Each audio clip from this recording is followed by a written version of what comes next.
Hello, everyone. Welcome to our webcast this week. We have Pete Caro here with Bar Engineering, and we're going to be talking about brownfield development. I want to thank everybody for coming in, and I see a few more people filtering in, but I wanted to get started and respect people's time. I am broadcasting with Pete. I'm over here at Bar Engineering in Hibbing, Minnesota. As some of you may have seen on our website this week, we're featuring the Iron Range of Northeast Minnesota. And so we're up here all week. Chuck and I, Chuck's actually doing a presentation here at Bar later today, and we were in Grand Rapids, Minnesota yesterday, and we'll be in Aurora, Minnesota tomorrow, and then Virginia, and then Chuck will be in Duluth on Friday. So it's our Northeast Minnesota tour. Mm-hmm. And again, really appreciate everybody being here. I know we actually had some new members join, so they could be part of this webcast, and I sure do appreciate that.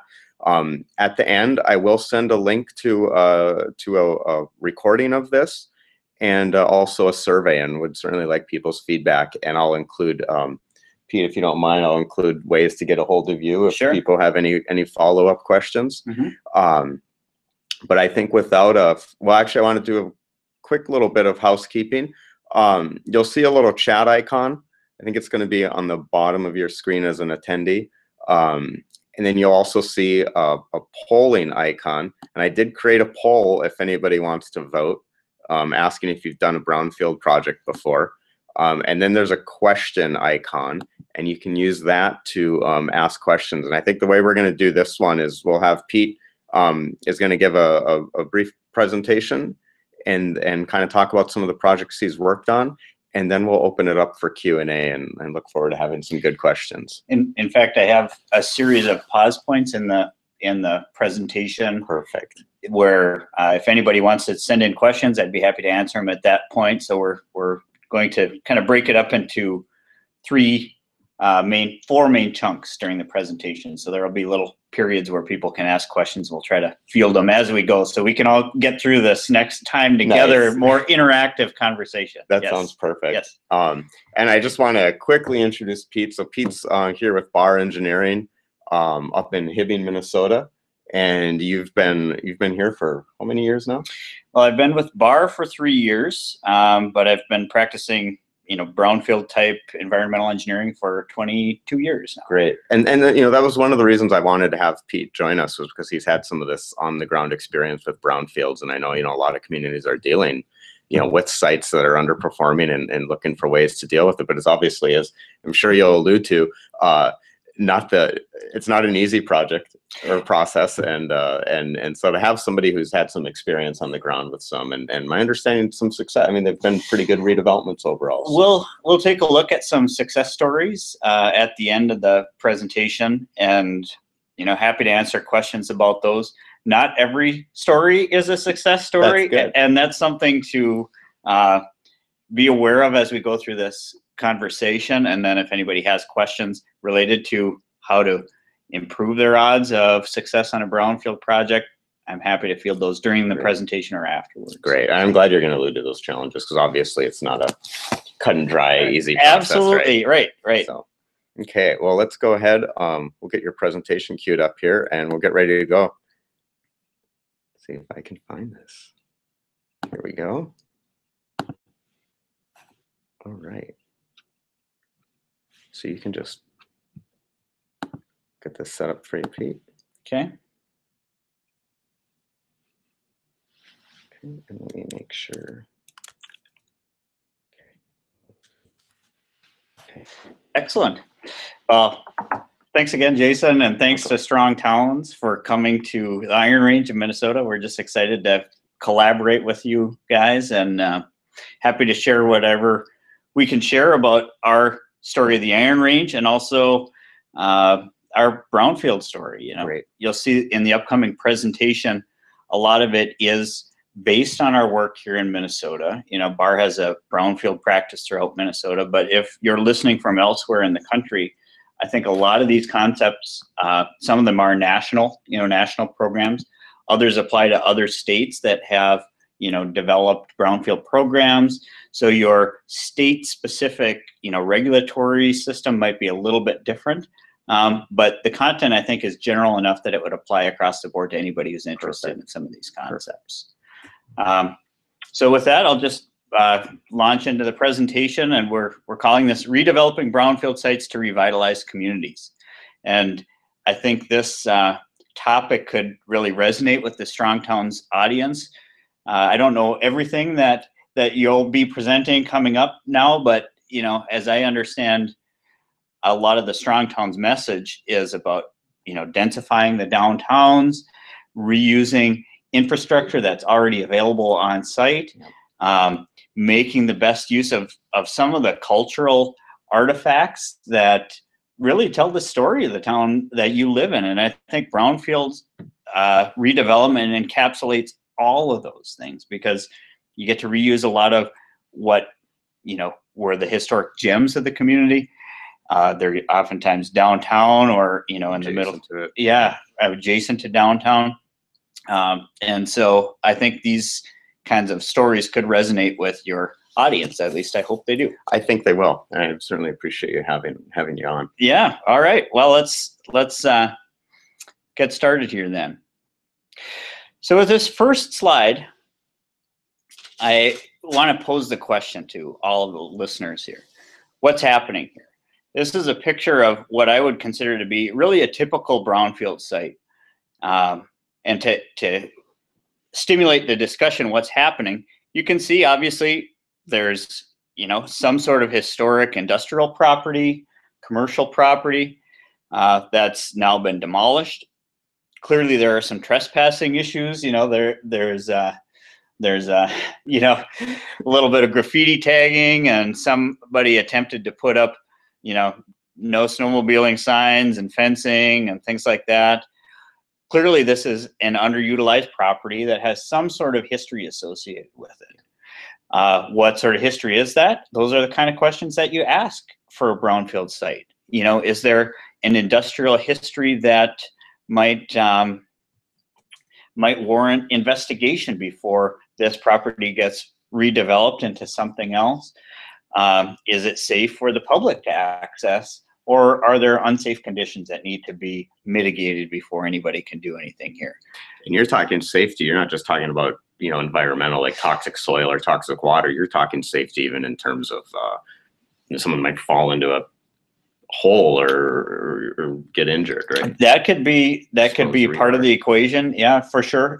And you know, the general focus is on the contaminants. You know, is there an exposure risk from soil or groundwater, and what is the site well suited for in terms of redevelopment? And so you'll see a lot of times properties like this might be situated, like we said, in the middle of town. Maybe it's an old manufacturing facility, or an old, you know, like I often think of manufactured gas plants where they used to make coal into, you know, products that could be used at that time. Those are common brownfield sites. Maybe it's even just an old gas station in the middle of town that has underground storage tanks still in place, and it's somewhat untouchable from a redevelopment perspective. And so that's really what we're talking about when we're talking about brownfields. A lot of times these are, you know, in the middle of a community, and they can stymie redevelopment of that community. And so that's why this kind of work is so interesting and so vital, I think, to community revitalization. Sure. So if we go forward, here's an overview of what we'll talk about today. First of all, first section is just what is a brownfield? What are the EPA definitions of a brownfield? Where do you see them? What do they look like? How many are there? Second, what resources are available? So if you know you've got a brownfield site, where might you get some funding to address those issues? And there are funds available. That's one of the important stories about brownfields. Federal and state funds, often even local and county funds, are available to help people try to level the playing field so you aren't sprawling out into the green fields on the edge of town. There's incentive to redevelop these brownfield sites and at least make them as competitive as other sites when being targeted for redevelopment. Third, we'll take a deeper look at the particular project that I've been working on for the last few years It's a regional brownfield coalition on Minnesota's Central Iron Range, and that's part of the Central Iron Range Initiative, CIRI. So you'll see that acronym later on, and just kind of gives you an idea of what are some of the issues that you grapple with if you are thinking about embarking on one of these brownfield coalition, ventures, and what are some of the success stories and things like that. And then finally, at the end of the presentation, to get you pumped up and thinking about how this might play out, we've got, I think it's 4 presentations of success stories. I'll pause just for a minute here while it looks like we have some technical Yeah, it looks like we're having trouble issues. getting the slide advancing for some reason, so I'm going to try that again. My apologies there, everyone.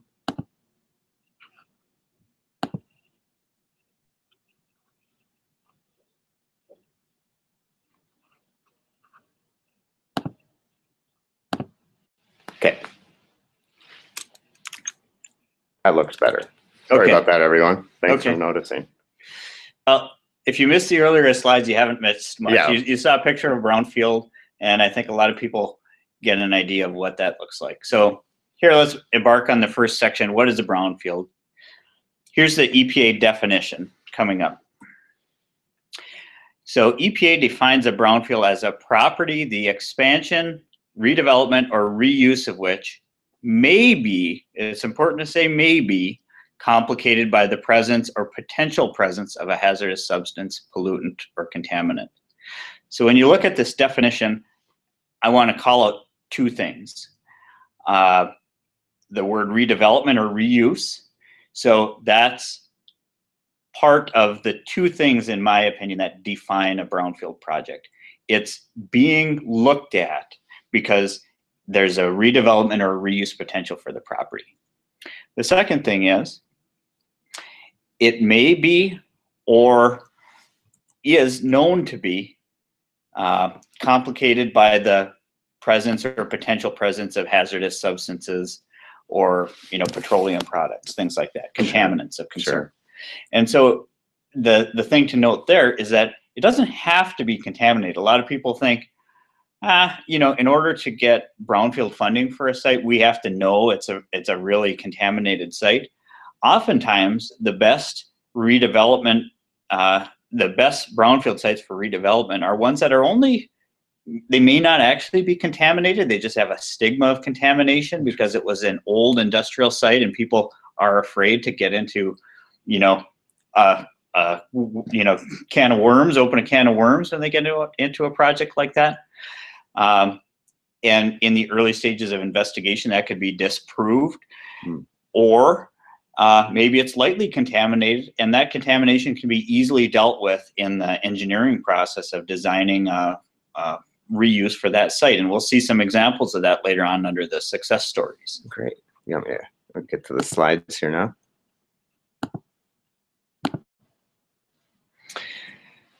Okay, so with that definition, thinking that these are sites that are targeted for redevelopment and may have a contamination issue associated with them.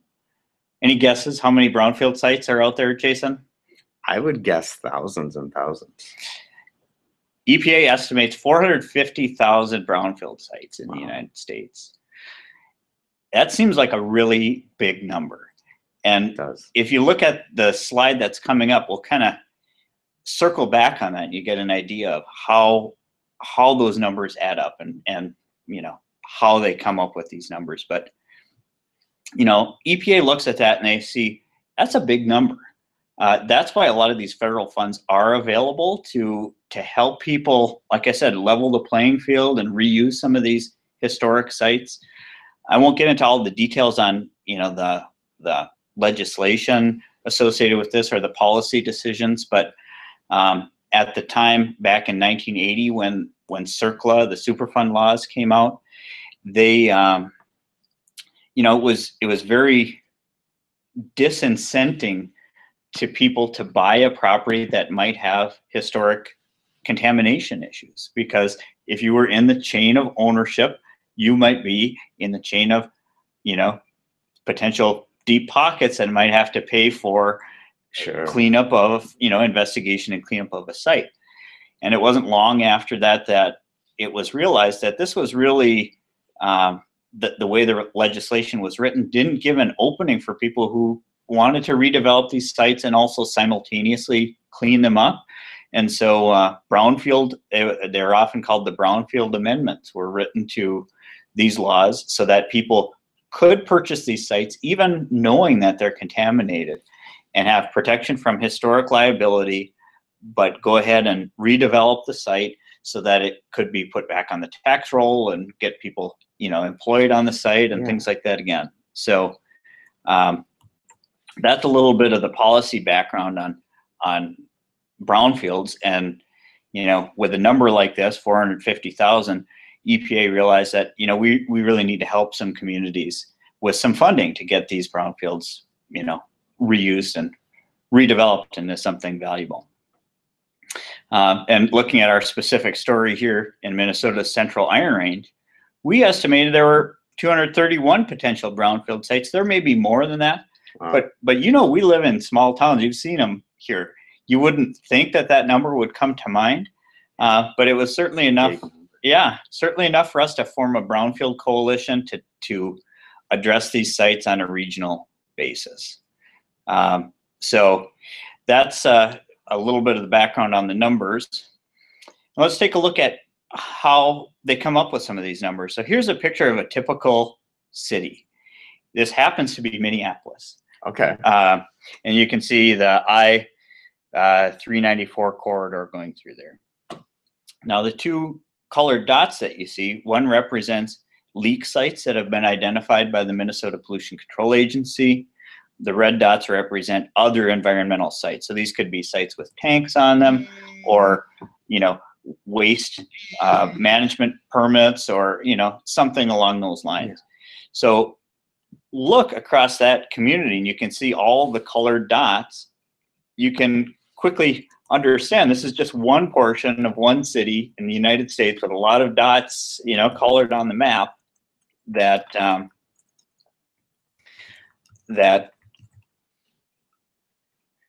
would give you some pause as you're considering how to redevelop the site. One city. Yep. So that's just one portion of one city, and that's how you can see how these numbers really are real out there. I want you to pay attention to the outline as I advance the slide. So we've got a red outline drawn around this. This actually happens to be a project that was proposed for redevelopment in the Twin Cities area. And as you can see from this map, the redevelopment plan incorporates a lot of the brownfield sites. And so this is where you might run into a situation like this. Wow. You have an area has a lot of good potential for redevelopment, but you got a few thorns in your side, things that you need to take care of. And that's when you might find yourself interested in a brownfield program. So that's the introduction section on what is a brownfield. I'll pause for a second to see if any questions come in related to the definition of a brownfield or the numbers, things like that. Okay, I don't see any quite. We had a couple technical questions which we resolved. So why don't we head on to the next section here? Okay, so resources for brownfields. Let's say at this point, you've got a brownfield. It's a targeted redevelopment site. And you're interested in improving the environmental condition of that site. You might ask yourself, well, what funds are available out there for me to try to tackle this thing? And we'll take a look at some of these. Nice. Yeah. Okay. So here's a list on top of the first 4 options are federal EPA grants. These are competitive grants. Usually the grant window is open about once a year. You can look at a site-specific grant or a coalition grant, which is more than one site. So that Minneapolis example you just showed they would have been applying for a coalition area. Probably not. Oh, actually. Really? Okay. Yes, probably not, because a coalition usually implies multiple cities or municipalities kind of banding together.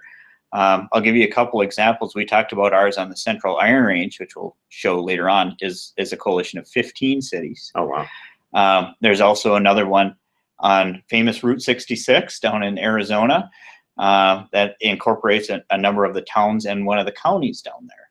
And usually a coalition is formed when the problems are very similar. The brownfield types of issues are very similar across multiple communities, and oftentimes the communities themselves are too small to address them on an individual basis. So that makes sense. Down in Minneapolis, they've got a pretty well-developed brownfield program. Hennepin County is great. The state program is great. So I don't think that would be a coalition area. Gotcha. Okay, that makes sense. So you could, I said, pursue on a site-by-site basis or coalition. And the grants are usually also broken up between assessment and cleanup. So those of you who are familiar with the way these sites are normally assessed, assessment is a phase 1 environmental site assessment where you just walk over the site. You look at the historical records, and based on that walkover by an environmental professional, you identify if there are issues that need to be looked into further or if everything looks clean enough to proceed to development. And so those issues are called recognized environmental conditions, or RECs, and that will tell you whether or not you need to go to the next step on investigation.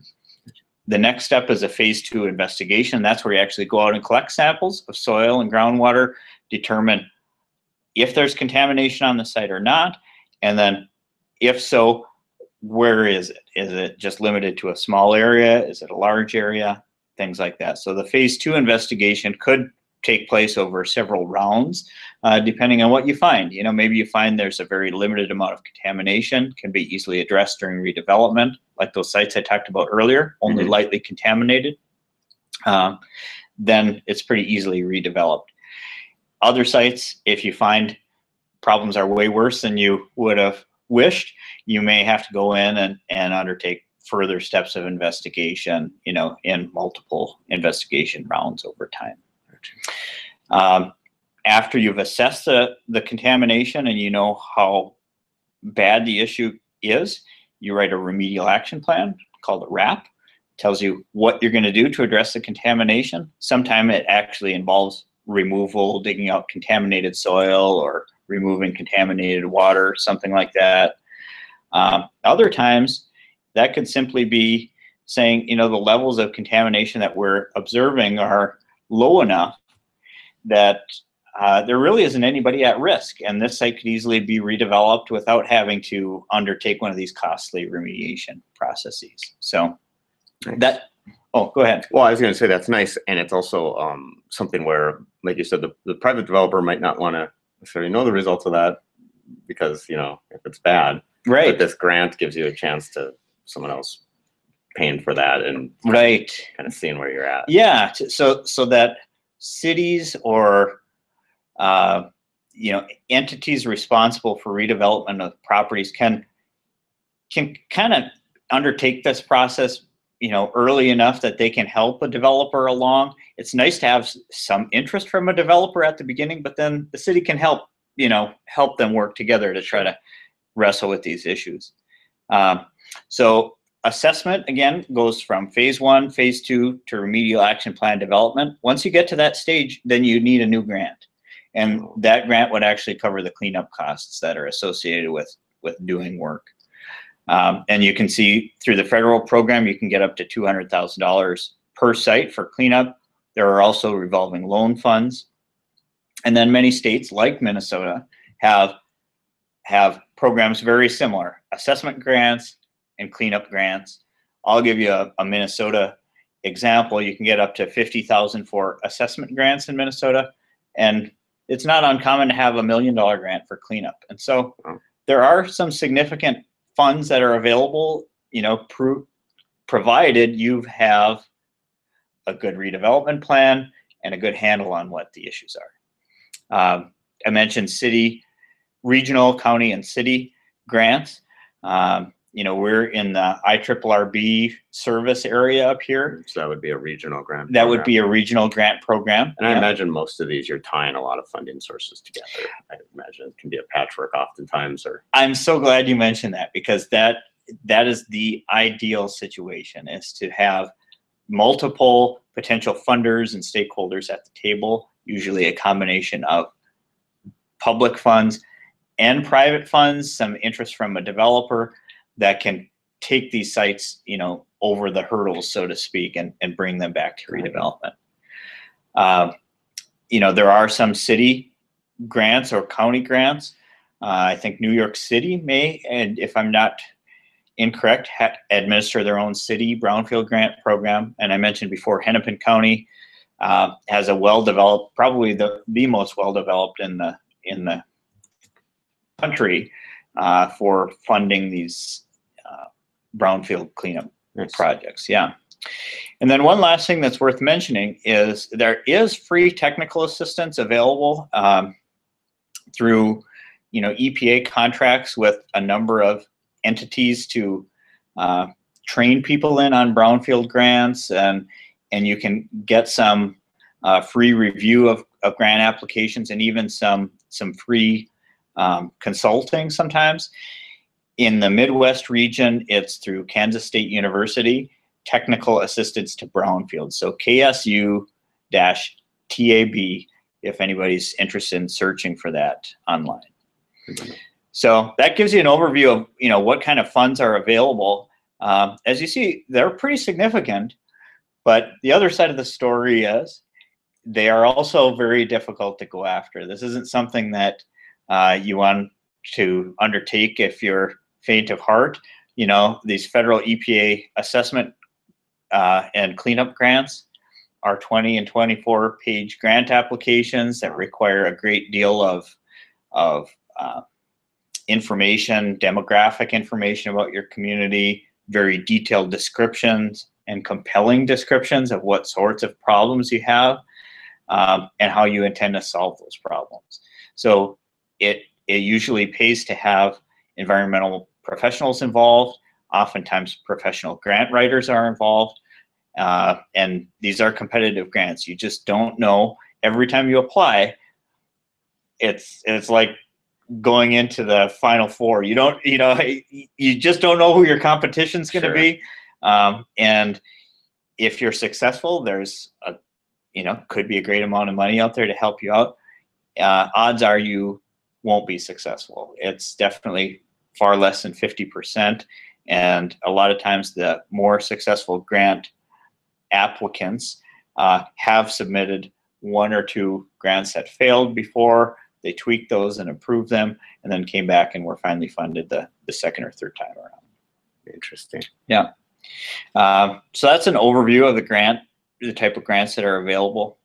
Here's a little point I want to make about who goes after these grants. And again, I'm using a Minnesota example. You can see all of the larger and multiple dots for EPA-funded brownfield sites are down in the Twin Cities area. That's not by accident, because in these communities, both the brownfield issues are perhaps more significant because of the industrial legacy and the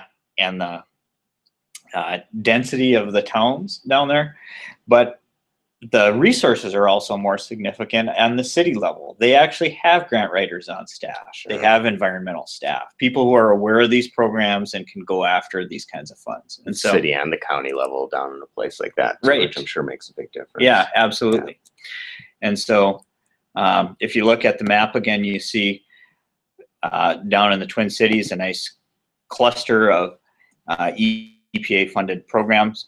Up in the Duluth area, you see also a cluster, and I will talk about some Duluth sites. The city of Duluth and the Duluth Economic Development Authority have a strong track record with the EPA of implementing brownfield redevelopment projects. They're on their fourth or fifth or sixth grant there, and they are seen as a EPA making a visible difference community now. And so they've really formed a partnership with the EPA to take on a lot of these legacy sites. And if you're looking at the map and you see kind of northwest of Duluth, a yellow dot in the middle of St. Louis County, that's our Siri Brownfield grant. Up in the northeast part of the state. Yeah, up in the northeast part of the state. That was a $726,000 grant that we got from the EPA to address brownfields in these 15 communities, and I'll talk more about that in a minute. And so, as I mentioned before, a lot of times these grants are awarded to larger cities. If anybody in the listening audience is a small town, a small city like ours up here on the Iron Range, here's the city of Chisholm with a population of less than 5,000 people. City of Chisholm was the fiscal agent for that $726,000 EPA grant I talked about. It was a coalition assessment where they, partnered up with 15 other cities on the Iron Range to, address these similar concerns. And you can see sometimes education is required on, what are the technical issues, like right here showing removal and assessment storage tanks. People need to be made aware of in these small cities what the brownfield, funding sources can be. But these coalitions, I like to say, when you're working like in these in these small cities, the coalitions can be a solution because the few can represent the needs of the many, and that was the case for us. These cities oftentimes have elected officials and maybe a handful of staff, 3 or 4, 5 staff were responsible for everything from emergency services to, road maintenance to keeping the library going. And, they don't have the time to get to intimately know these brownfield funding programs or the technical issues behind them. And so that's where, if anybody listening is in that situation, you might want to consider, do I have something in common with my community to the east and my community to the west in terms of brownfield sites? And would we want to get into one of these coalition assessment applications? And that's a relatively new concept with EPA. They haven't been around that long. And so we are starting to see more communities kind of go for this option, especially the smaller towns. So it makes a lot of sense. It's good that there's that opportunity there. Yeah. So just wanted to make folks aware of that. We're at another pause point. If anybody has any questions about funding resources before we go into the third part of the presentation. We do have a question from Greg. Greg's wondering, I was part of a project that applied for an assessment grant in 2 separate sessions. Although we were not successful, it appeared we were competitive the second time the regional EPA office offered to do a targeted assessment grant that was organized and administered directly by the EPA. It was a great way to learn about the brownfields program. Perfect. Yeah, perfect story right there of being, kind of tenacious and showing that you have a need. So it's clearly demonstrated a need. And a lot of times EPA can come through with some things, or your regional programs, to help you out, even if you don't get the big grant you're going after, once your story is out there, I think. It's a really good example of using those resources. Absolutely. Absolutely. Well, I don't see any more questions. Let's tear back into the presentation. All right. Here. That sounds good. So I'll tell you a little more about our specific situation here on the Iron Range. In case if anybody out there happens to be in a similar situation where either you have a number of small towns that have brownfield issues in common, maybe you're in a mining district like we are here on the Iron Range. Maybe you're in Appalachia or somewhere out west where there are some of these mining issues. I was at the the National Brownfields Conference, giving a presentation similar to this. And as I looked over the abstracts, there weren't that many mining talks or talks that related brownfields to mining. But as you'll see, assessment of what EPA calls mine-scarred lands, I like to consider just any historic mine land, is a fundable resource, is a fundable option through the EPA. So, I want to call special attention to mining districts because we live in one, and it, is part of our unique story. And so even if those situations don't apply to you, you aren't in a small town, you aren't in a mining district, you'll be able to see how we were able to create our story around brownfields if you're thinking about your own brownfield story in your locality as we look into these next slides. So in Northeast Minnesota, we have a 125-year history of iron mining, as shown by this beautiful picture that I hope you can see from the Minnesota Historical Society. I mean, it's clearly an age-old industry around here. Our towns wouldn't be here if it wasn't for mining, and mining wouldn't be here if it wasn't for the workers that live in these towns. And so we've got a symbiotic relationship between mining and our communities here. Yeah, and one thing I've learned doing research up here and working up here the last few weeks is that, I mean, there was so much iron that came out of here that it really did power the revolution of this, the industrial revolution. Absolutely. Yeah, we like to say that the guns and tanks and ships that won us World War II were mined out of the ground right here on the Iron Range. I've heard that many times. Yeah. But what that has left us with is a landscape that's really dominated by a mining history, as you can see from this picture right here. We've got, former open pits. We've got piles of waste rock and overburden. We've got underground mine workings. They're all shown in this picture right here. The pit in the background, the adit from an underground mine, and then the waste rock pile in the foreground. And so these features really dominate our landscape around here, as I'm sure you've noticed, Jason. And I'll demonstrate to the rest of you in this photo series coming up here. So I mentioned the city of Chisholm. It's got a population less than 5,000. And they were the grantee for our CIRI grant. Looks like kind of a typical city, right? Typical small city. It's got a nice lake in the center of town. You can see Highway 169 on the south side of the picture. And the yellow outline is the municipal boundary. So I want to overlay that city with where the historic mine lands are located in reference to the city. So these are areas that are pits, piles, underground mine workings, because our communities, as I mentioned, grew up with mining, and mining is a vital part of our history. They're 125 years old, so the city had to be located next to the mine. You weren't driving to work, you were walking to work. Sure. And that's why our cities and our mines are so closely intertwined with one another. And you can see we aren't done mining here on the Iron Range. If I click this next button, the pink shows future mineable resources for iron.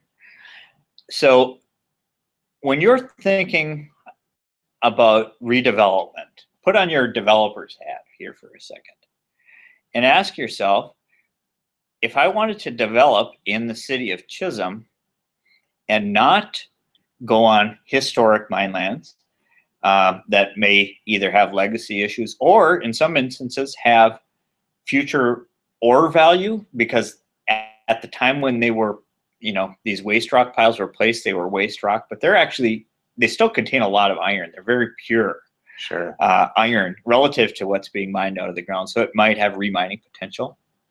So if you don't want to disturb historic mine lands, and you certainly don't want to encumber future mining, because that's really the lifeblood of our community here. So you don't want to mine on the pink lands. Then you ask yourself the question, well, where could a developer, somebody who's interested in putting a new business or a new grocery store or even a green space, go?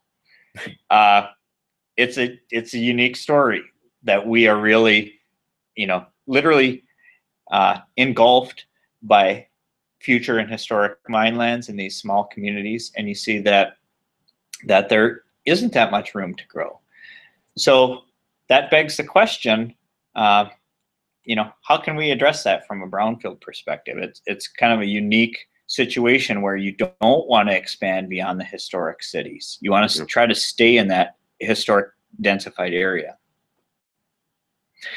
Then there's another part of our brownfield story up here. We, as I said, live in these mining communities, and mining communities are known for boom and bust times in the economic cycle. I just clipped out a newspaper article because, as you probably know, Jason, we're experiencing another one of the downturns right now. The commodity market value for iron is very low. A lot of mines that were operating at full capacity just a couple of years ago are shut down, or they were shut down recently. And what that does from a brownfields perspective is a lot of businesses crop up when it's a boom time. They're suppliers to a mine, or they may even be just a restaurant or a gas station, but they're supported by our local mining economy.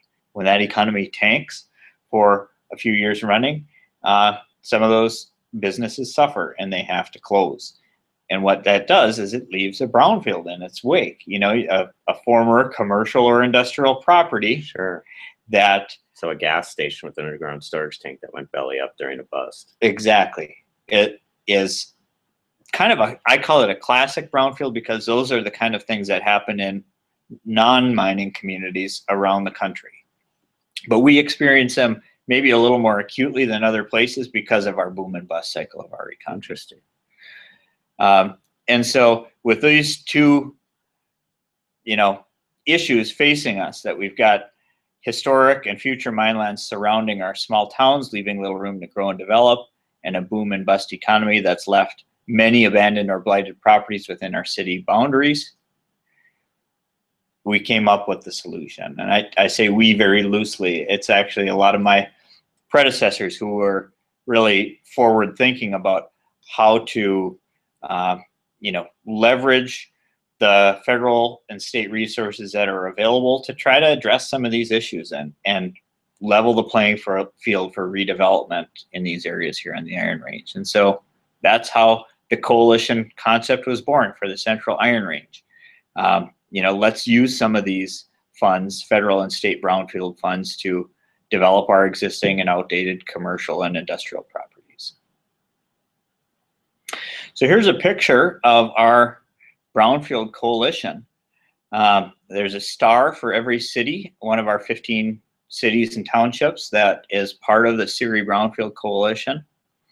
And the orange color that you see there is historic mine land across the Iron Range. So you can see that we really are embedded in mining, and we've got the other issues that I call the classic brownfield issues due to the boom and bust cycle, and we were able to really go out there and tell our story, and we're successful in getting EPA funds. It was our third attempt. It took 3 tries before we were successful in getting the first assessment grant. So that sounds like right there, that's a lesson to be learned. Yeah, that's a lesson to be learned, that you need a compelling story. You need to have a program in mind already, how you're going to administer the funds. And I'll talk about some of these lessons in more detail. But yeah, you have to be somewhat persistent. And ready to not get it on the first try, I guess. Yes. Yeah. And even though we were successful with this first grant, after that money ran out, we applied for another grant, and that one was unsuccessful. Right now we have another grant pending, and so we'll see how it happens. So you may have to be prepared for intermittent funding cycles like what we're facing here on the Central Iron Range.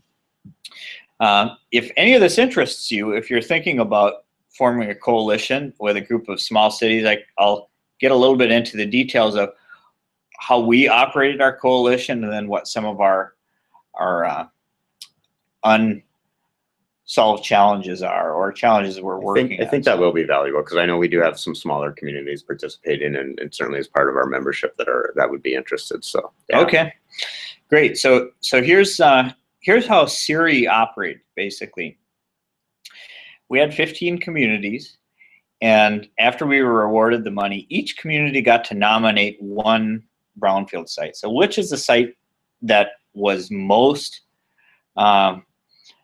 desirable from a redevelopment perspective and has a stigma of potential contamination associated with historic, uses, commercial or industrial uses. Now, the redevelopment plan for each of these sites was different. So sometimes they were targeted for another industrial development. Others were targeted for housing, because we have a strong need for affordable housing here on the Iron Range. And one was even targeted for greenfield as part of a park development. That's the nice thing about federal funding source. They leave the decision on how to redevelop the property up to the locals. If you're applying for state funds, a lot of times they like to see jobs and tax creation. So you're really not looking at a housing situation or a greenfield situation, or green space situation rather. In that situation, you want to be able to show job creation through commercial or industrial development. Right. So each one of our communities was able to identify at least one brownfield site. Some of those that were identified kind of fell off the list because the development interest went away during the process. And so we were able to do 14 sites that were assessed with either phase 1 environmental site assessments or phase 2 investigations. Second point, we had a small core leadership group that represented the interests of all 15 communities. So I said earlier, our cities, people are really wearing a lot of hats. The city administrators, the engineers, the planners, they can't necessarily afford to go to a monthly meeting. They can't necessarily afford to get into all the details. But we, with our coalition structure, we were able to carry their interests forward even when they weren't present. If they could nominate a site, we could help get that site through the stages with the EPA grant administrator. And that gets to your next point too, about consultants playing a large role. Yeah, and so a lot of times people think of environmental consultants as somebody you go to when the problem's already defined, and they're really a service provider for a phase 1 or phase 2 assessment, which is, that's a role that we play. But here on the Iron Range, we also live here and work here, and we're a part of this community, and so we played that role of consistency, from meeting to meeting, and also providing the technical input on how do you do these assessments and what are some of the concerns that you need to be concerned about. And so I just want to call that out because it really was a conscious decision on the part of our company and another company that was a consultant to the Siri Iron Range Coalition, NTS, to invest more than just being a service provider. They really have invested in this program to make it consistent and to keep it running even when there isn't funding in the mix. Keep the ball rolling, and that's part of this fourth bullet point. As the Central Iron Range Brownfield Coalition came together, the vision was to be more than a one grant coalition. We didn't have just one problem we needed to solve. We knew that we should, create a program that people could come to rely on. Developers would get to know, cities would get to know. So as they're faced with one of these environmental sites, they'll know, oh, we've got a resource. We've got somebody we can go to, and they can maybe help us solve this problem. And so that was the goal. That's great. And then the last part is just my little bit of bragging for the coalition. A lot of times, and if you're in this situation, if you have a grant, the first time grantees very often are faced with delays because it takes a long time to enroll people in this program. Some site owners might be reluctant in coming on board. And so you usually have either a 2 or a 3-year performance period. And oftentimes it's hard to meet that. And our EPA grant administrator said as much. We were lucky and somewhat planful about being able to meet that goal. And we had about a 6-week extension to our 2-year performance period. It's not uncommon that people will get a year or even a 2-year extension just to spend that money, because it is difficult to ramp up these programs. That makes sense. Yeah. So what were some of the challenges we faced as a coalition? There were some misunderstandings regarding the intent of the program. So if imagine you're a city administrator, and somebody calls you and says, "Oh, we're working with the EPA. Do you have any contaminated sites in your town?"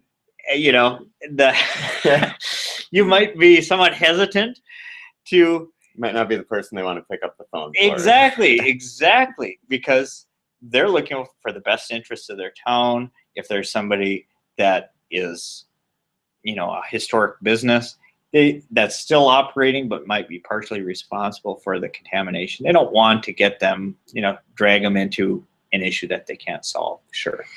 And so it required an education process of going out and meeting with people to say, these funds really aren't out there to find problems. That's not our goal. We aren't looking for problems. We're looking for economic development and redevelopment of your cities that might have a problem, but we're just going to help you solve that problem in service of the bigger goal of redevelopment. I can see how there'd be that misperception out there. So yeah, that's a big hurdle. So our phone calls changed. Instead of saying, we've got EPA funding and do you have any contaminated sites, it became, we have some federal funding available to help you redevelop former commercial and industrial sites. Do you have any of those? Oh yes, we've got a lot of those. Yes, plenty of those that we'd like to work on. So that's interesting. So I can see that being one of the challenges. Yeah. Fear that sites will be open but not closed. And so, as I mentioned before, grants are broken up between assessment and cleanup.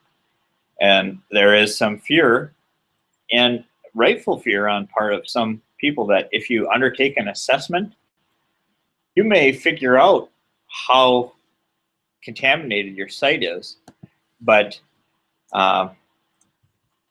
you might not be able to have the funds in hand to actually clean up that site. So for a brief period of time, your understanding of the depth of the contamination issues might get better and deeper. It's not that the site gets any more contaminated, it's just that suddenly it's contaminated before you didn't. So that can be a fear-inducing situation in some people. That's why we really encourage you to work with a developer and have a solid development plan in place for the brownfield site that you want to undertake before you really think about going for these funds, because that incentive of, we know what this site is good for, and we have some people really interested in making this something grand again, that can get you over that hump. And you'll know, okay, we've got an end game, we've got a big picture plan, and we will be tenacious not only in the assessment, but also in seeking cleanup funds until this project is done, because there's this big carrot out there of the completed development plan that everybody wants to see succeed. And then the last part is, and I think just all you can do for this is time. When you're starting a new coalition, you don't have a track record of success. People have to take you at face value for a while until you get to show some success, and people can see that, yes, these funds actually help save the developer in costs for a phase 1 environmental site assessment that the bank required that they have, or it really helped us make some major steps on this industrial park that we wanted to revitalize. So once you start to see some of those success stories, then people, I think, gravitate toward your program. So with that, I'll ask again if there are any other questions before we launch into the last section. Okay, seeing none, I'll do a 10,000-foot overview of some of these success stories. We've got 4 of them here. And if anybody has any more specific questions, by all means ask. The first one is right here in our own town of Hibbing. The site in its original condition, and it really meets the classic definition of a brownfield. In the left side, it's literally a brownfield. I mean, it was a complete city block inside of Hibbing. It had contained a school that burnt down, and a lot of remnants of the burnt down building were just left on the property, essentially buried. The property was donated to Habitat for Humanity. And Habitat, of course, is always interested in redeveloping parcels. At the time, and I don't think they'd, I don't think they'd be concerned about me making this statement. At the time, I don't think they realized the potential issues that could be involved with a brownfield site. It was a nice old school. Yeah, it was a nice old school. After they began to look at this a little bit deeper, realized, there might be some issues there, and should we investigate what those issues are?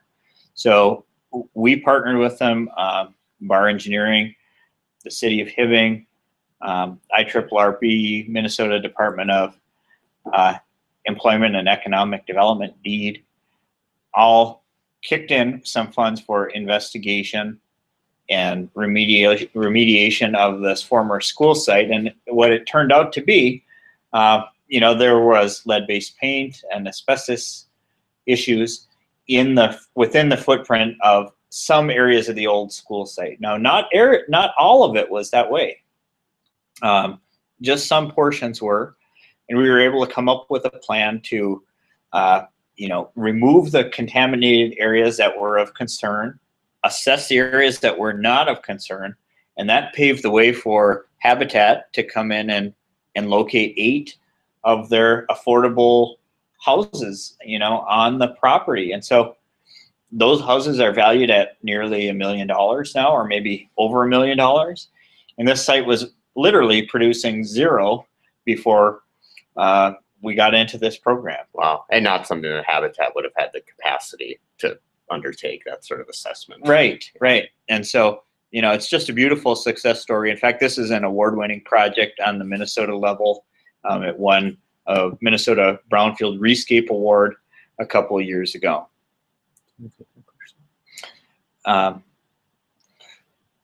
Maybe in a little bit. Okay. So then let's take a quick look at another success story. And I see a question coming in. I'll get to that at the end. We'll kind of plow through some of these success stories. Here's another one here on the Iron Range, and I want to call this out. This was a former mine property, but it was one in the middle of town. And so it was known that it wasn't really viable for future mining activity. And there was an existing business adjacent to this property, ProBlast Technology. They do industrial sandblasting and finishing, that wanted to, expand into this area, or I should say an existing business not located on the property that wanted to expand into this area. They needed a phase 1 environmental site assessment for their bank, I believe it was, and we were able to provide that. It was just a small success, but it saved them some money, and it paved the way for them to redevelop this site. And now it's a major employer in the city of Keewatin. So I'm glad you brought this one up, because I think, I don't know, my own personal bias or preconception, I guess probably a better way to put it, is that these are big projects. Right. There's a huge project. And this sounds like it was pretty small one. It was a pretty small project, and the way we were able to do it is because we had this assessment grant in place.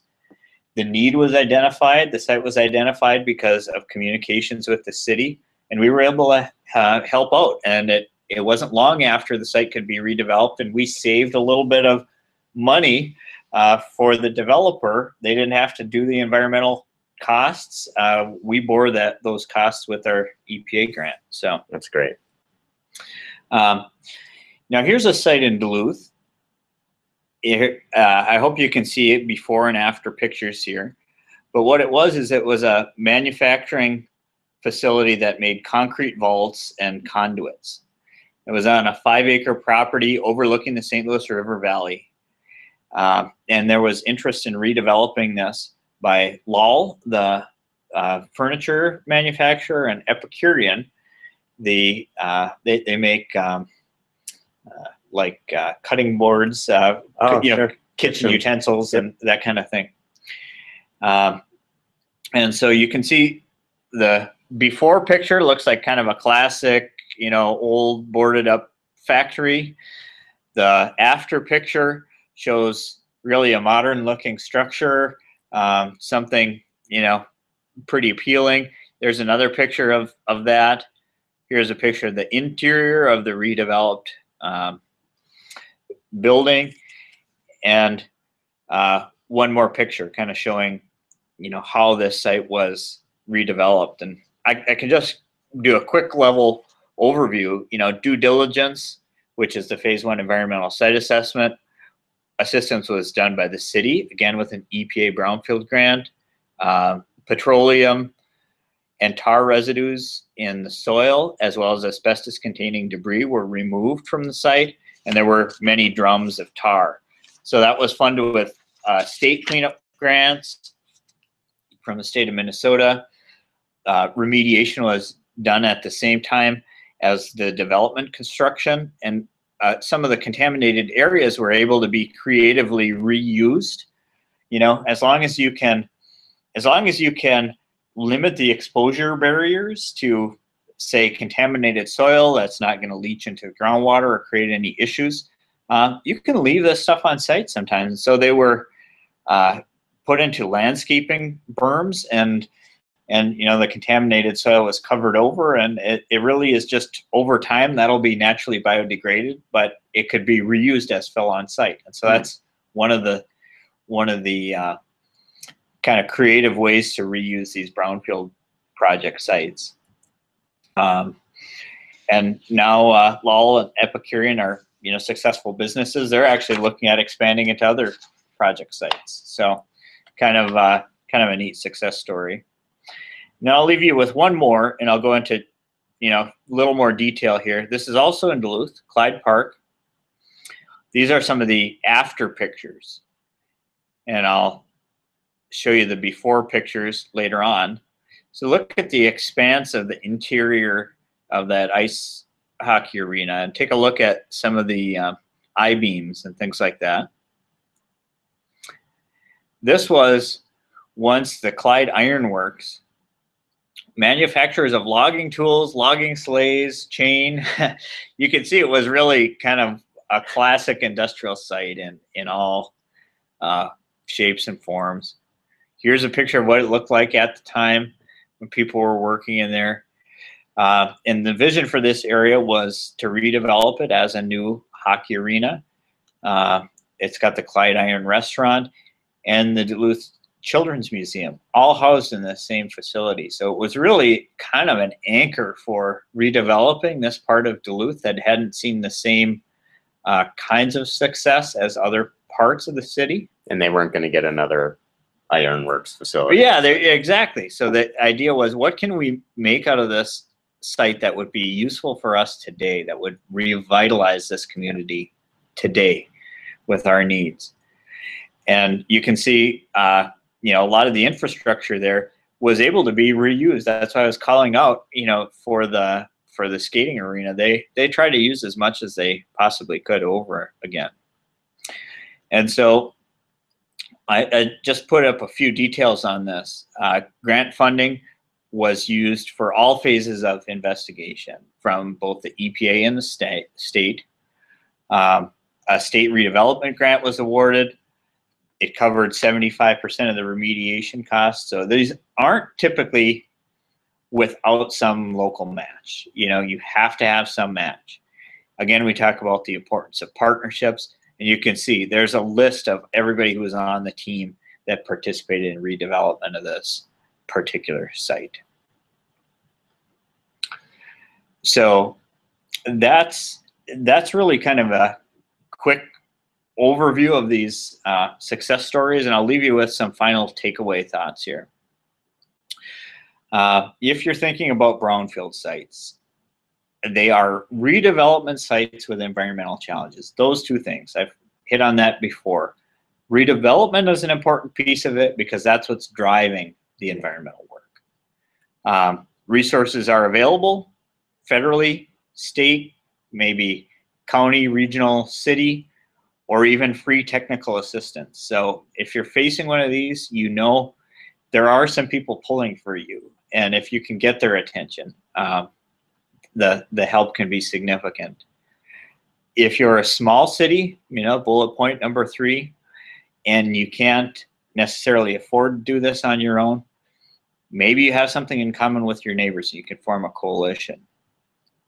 And then the last piece is brownfields can be successfully redeveloped. You know, a lot of times we think these are permanent eyesores in our community. They can be successfully redeveloped, like the 4 examples that I showed below, to be unique community assets. I think this ties back into the Strong Towns message so much. You know, they reflect our local character. They also reuse infrastructure. And so, you know, it's really, I think, a piece of what this audience is interested in. And that's why I was so excited to give a talk when you guys were in town, because I think brownfields and strong towns, you know, go together. I really do. Yeah. And, you know, it's exciting too, because our membership and just our readers, it's a pretty wide range. You know, we have a lot of people from larger communities, but we also have some smaller communities involved. And so I was happy to hear that there's resources for both. Yeah. That's exciting and good to know that there's those tactics. And I noticed, you know, in your last example, you know, it wasn't just, it was a public-private, but I mean, the private side was pretty broad. You know, it was a developer, but it was also I saw a foundation in there. Yes. I saw some nonprofits in there, plus the city. You know, so you had, you know, real broad coalition on that project, and I think that's maybe a good takeaway too. Is, you know, if you're looking at doing some brownfield redevelopment, think creatively and think broadly about the partnerships that you're going to bring into the project, because that's extra resources, and you're probably going to need all the resources you can get, I imagine. You need friends and you make friends at the brownfield project. Absolutely. There's no question about that. And that's, you know, that's one of the cool parts of it, because these sites can be very challenging, but also so rewarding. And when people work together to make something happen, like we're seeing in some of these communities, I mean, it's not only redevelopment, but it's a source of pride for everybody who's got some skin in the game.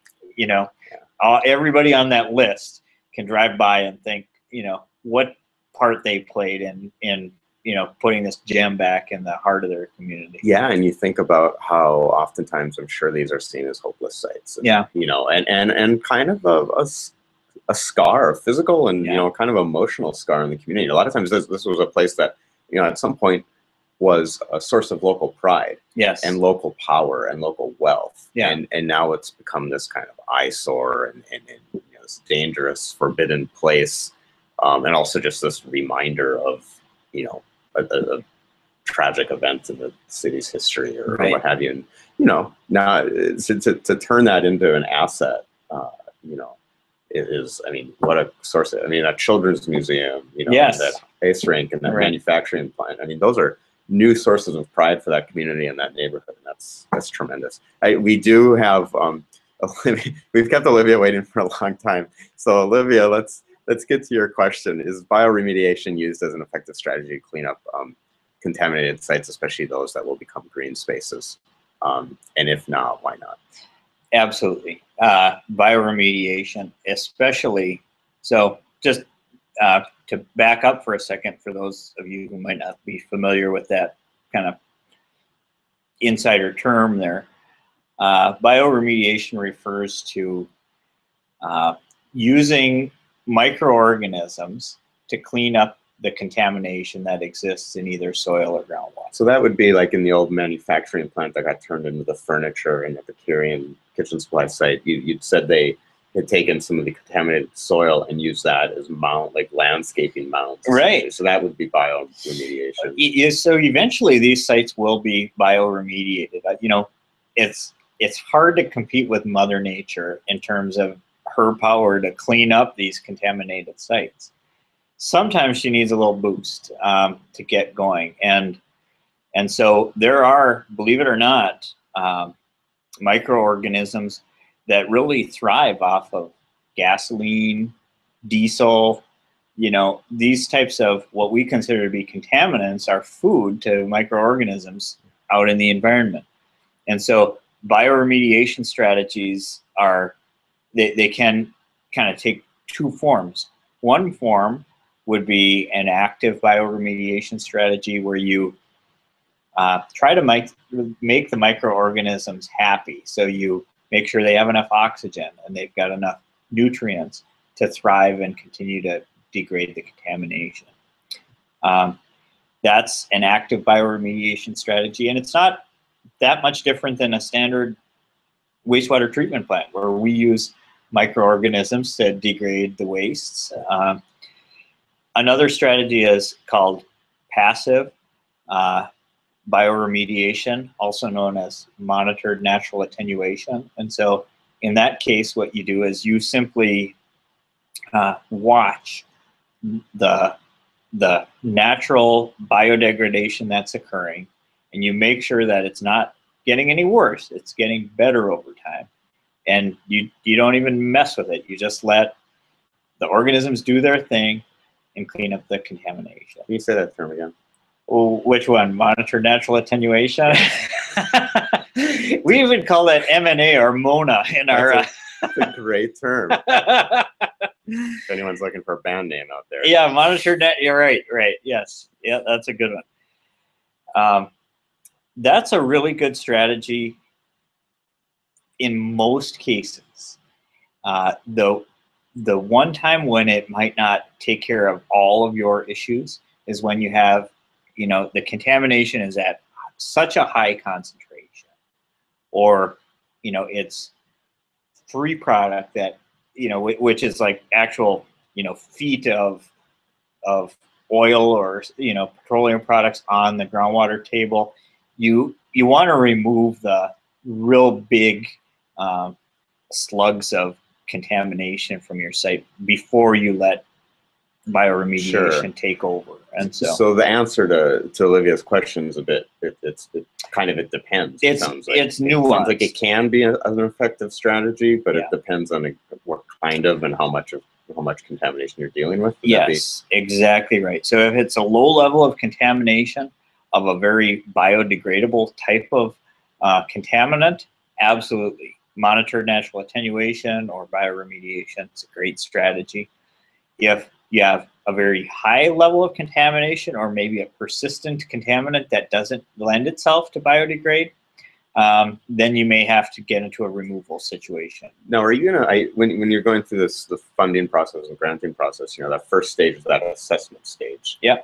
Are you gonna find this out in that stage? Absolutely. I would think so. Okay. Yeah. Yep. So that's why you undertake assessments. You try to figure out how contaminated is it? What are the contaminants of concern? You know, I mentioned on some of these sites, you know, tar and asbestos and petroleum products, maybe heavy metals are issues. And so, you know, it's important to figure out which those you have, what concentrations they exist, are they over or below reuse criteria. You know, most states have criteria for soil and groundwater. And then if they're above those standards, that's when you know you need to do something. And maybe it's just bioremediation or passive natural attenuation, or maybe you need to do some sort of hotspot removal like I talked about before. Yeah, but it's not the whole site. I think that was the school site you mentioned, yeah, right, where they kind of had some hot spots, but most of the site was in relatively good shape. So let me ask you this. When I get done with the assessment phase, am I going to come out of that with a pretty good estimate of what kind of costs I'm looking at for remediation? That's the third part of the assessment phase that I call the remedial action plan development.